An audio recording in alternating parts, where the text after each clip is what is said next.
Kala ko'y di pa handa, muling tumibok ang damdamin.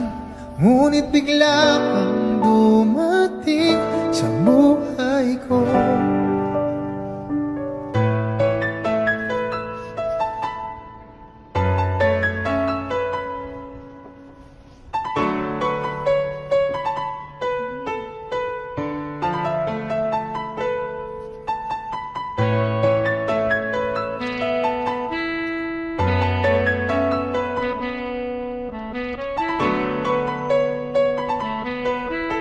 Sana ay ingatan ka niya.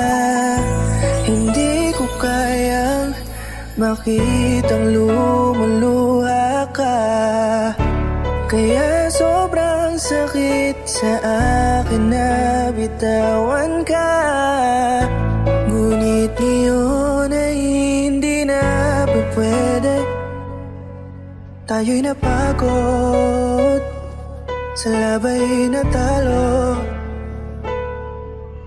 Kaya akin ang ipapaubaya ang puso mo sa kanya.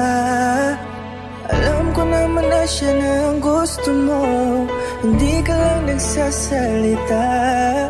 Magmula nang tayo ay naghiwalay, ay iba na ang iyong ngiti.